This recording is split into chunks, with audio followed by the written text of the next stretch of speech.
Pada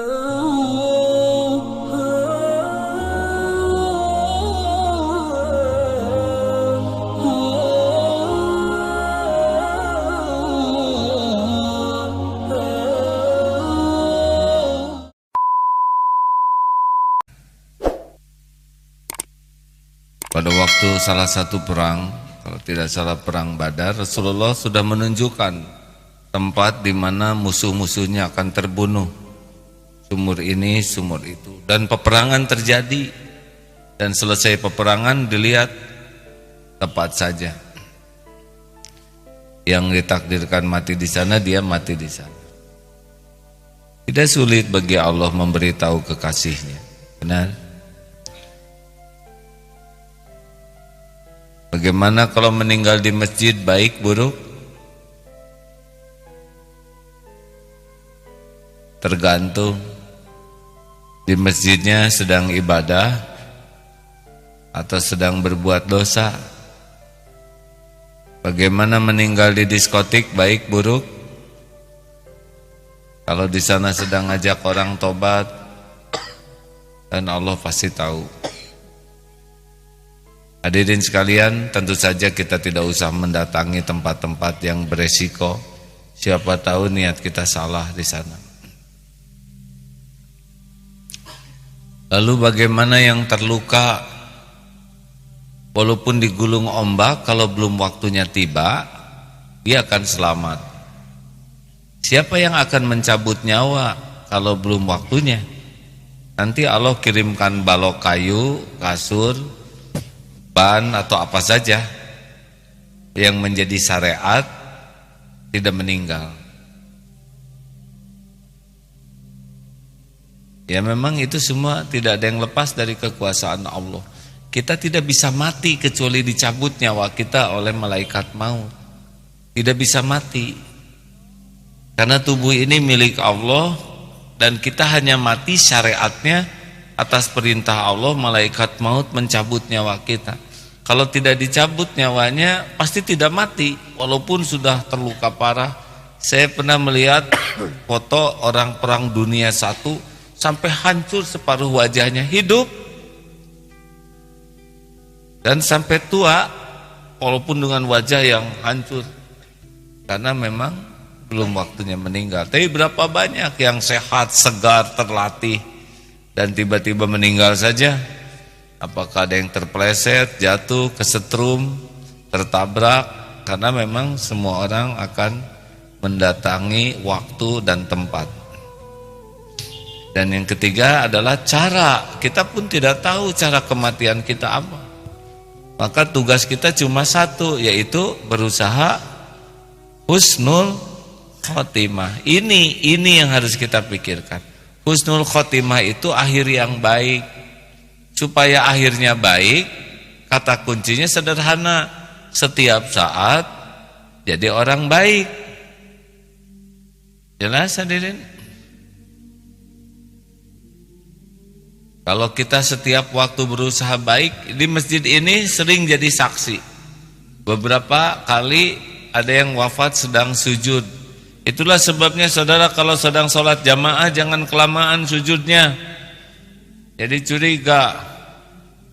Pernah ada yang sholat di dekat, sudah tahiyat akhir lama sujudnya.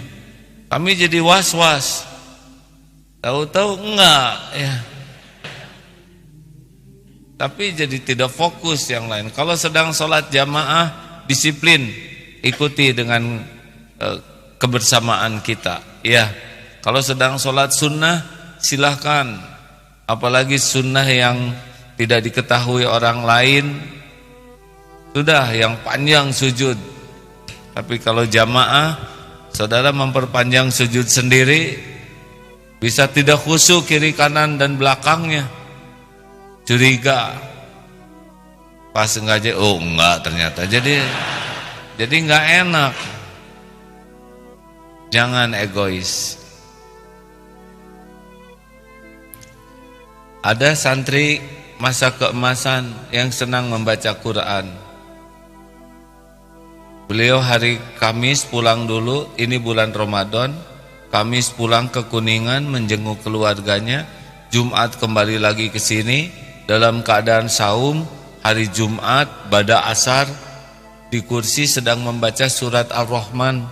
Kalau tidak salah beliau membaca tentang kullu man 'alaiha fan wa yabqa wajhu rabbika dzul jalali wal ikram wa bi ayyi ala'i rabbikuma tukadziban. Meninggal. Coba artinya apa? Semua kullu man 'alaiha fan, semuanya pasti binasa, yang kekal hanyalah wajah Allah yang maha mulia. Maka nikmat Tuhanmu manakah yang kau dustakan? Meninggal sedang baca Quran, pamit dulu ke rumah.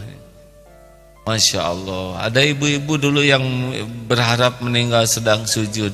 Ada tuh di sebelah sana. Tenang aja Bu ya. Semua akan meninggal dengan izin Allah pada waktu yang ditetapkan, di tempat yang ditetapkan, dengan cara yang Allah kehendaki. Yang penting bagi kita adalah husnul khotimah. Agar husnul khotimah, maka setiap saat kita berusaha keras untuk memiliki kebaikan. Dan kebaikan itu standar penilaiannya adalah bukan baik menurut orang. Karena baik menurut orang belum tentu baik menurut Allah Subhanahu wa taala. Kalau orang sudah menggunakan standar kebaikan menurut Allah, maka itulah standar tertinggi. Walaupun ada yang tidak suka, tidak ada masalah. Rasulullah SAW sempurna akhlaknya, tetap saja ada yang tidak suka dan tidak ada masalah. Tapi kalau kita berusaha standar baik untuk disukai orang, sampai orang lain benci, ada hadisnya. Barang siapa, maaf ini kalau tidak akurat ya, tapi garis besarnya, barang siapa yang melakukan perbuatan demi menyenangkan orang lain dengan perbuatan yang Allah tidak ridhoi, maka Allah tidak ridho kepadanya, dan orang yang disenangkannya pun bisa dibalikan oleh Allah jadi tidak suka kepadanya.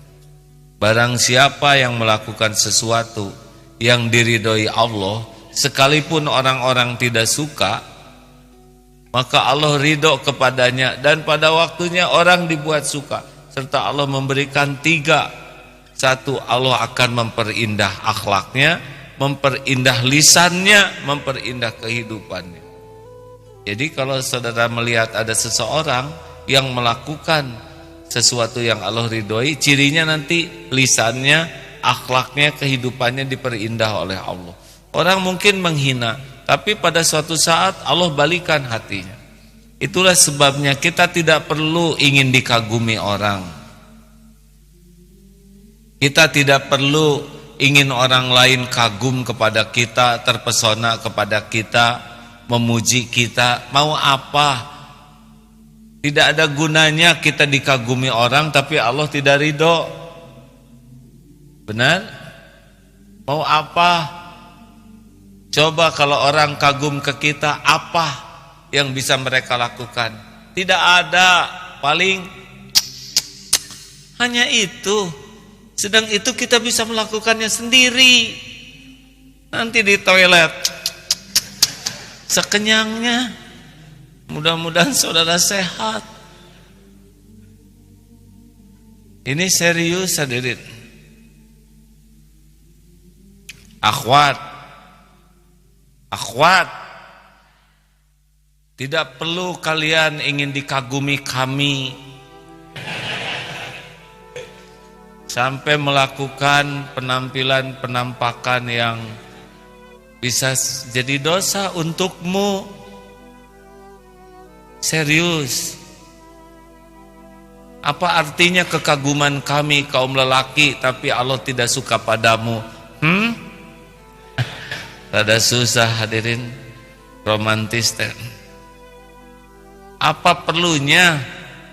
Apa manfaatnya kekaguman kami nih makhluk-makhluk yang kurang jelas ini, yang banyak dosa, nggak punya apa-apa? Apalagi jalan unyan inyan demi dikagumi. Neng, giliran udah unyan inyan si ininya senang dikerekep jadi masalah. Mendingan pengen disukai Allah, aman. Pemilik segala karunia hanya Allah. Pemilik keselamatan dunia akhirat adalah Allah. Pemilik kemuliaan dunia akhirat adalah Allah. Pemilik kebahagiaan dunia akhirat adalah Allah. Lah sekarang ngarap-ngarap pujian oleh ini, maaf ya, termasuk yang ini, gak ada apa-apanya. Kami dengan ini menyatakan we are nothing. Apa artinya? Gak ada apa-apanya.